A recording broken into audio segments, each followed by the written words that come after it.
Hello.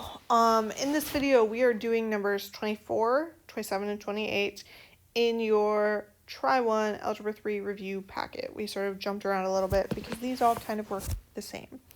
Number 24 says, what is the simpler form of the expression, the quantity 2n squared plus 5n plus 4 multiplied by 3n minus 5?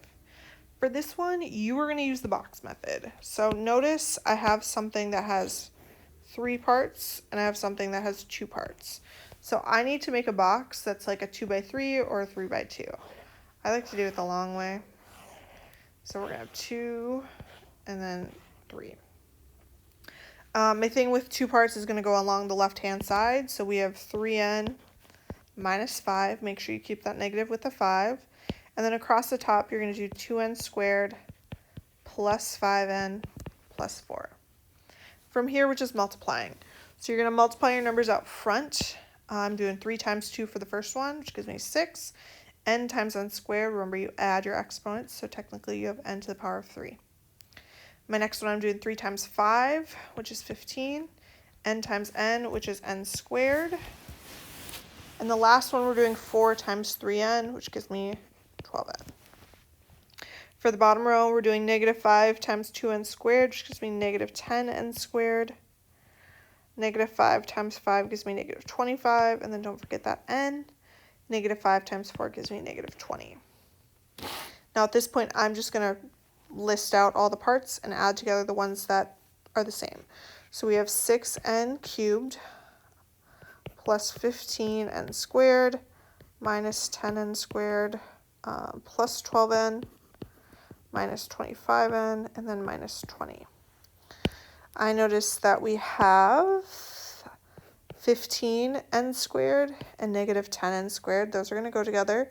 When I do 15 minus 10, I get 5n squared. My 6n cubed is going to be all by itself up front. And then I also notice we have 12n minus 25n. If I do 12 minus 25, I get negative 13n. And then my last term is going to stay by itself, negative 20. And that's my final answer, 6n cubed plus 5n squared minus 13n minus 20. 27, we are simplifying the product, which is a fancy way of saying multiply. So we are multiplying each of my terms by 8p. We're just going to distribute. If you want, you could do a box method. It's a 1 by 3, so you're doing 8p times negative 3p squared plus 6p minus 2. If the box helps you, by all means, do it. If not, we are just going to distribute. So I'm doing 8p times negative 3p squared. Again, that's 8p to the power of 1. So when I do 8 times negative 3, I get negative 24. P times p squared, we get p to the power of 3. Technically, there's a little 1 we're adding to our 2. For my next term, we're doing 8p times 6p. 8 times 6 gives me 48. P times p gives me p squared. And then my last term, we're doing 8p times negative 2. 8 times negative 2 is negative 16. And then don't forget the p. And that's your final answer. All right. Our next one, we are multiplying the polynomials. For 28, we have 3x plus 5 times 2x minus 6. We're going to do the same thing as we did for 24, just do the box method. So notice this one has 2 parts, this one has 2 parts, so we need a 2 by 2. I'm going to write 3x plus 5 along the top, but it's okay if you write it down the left side too, or instead.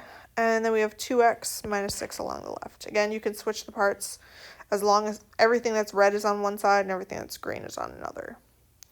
We're multiplying, so I'm doing 2x times 3x. 2 times 3 gives me 6. Again, each of my x's have a little 1 as their exponent, so we have x squared because we add. 2x times 5 gives me 10x. Negative 6 times 3x gives me a negative 18x. And then negative 6 times 5 gives me negative 30. Again, we have 6x squared plus 10x minus 18x minus 30. My 6x squared can't go with anything, oops, sorry, I forgot an x here. We have plus 10x minus 18x. If I do 10 minus 18, I get negative 8x, and then we have minus 30. And this is your final answer. All right, that is all I have for you for this video. Thank you for watching. As always, if you need any help, don't hesitate to ask your math teacher.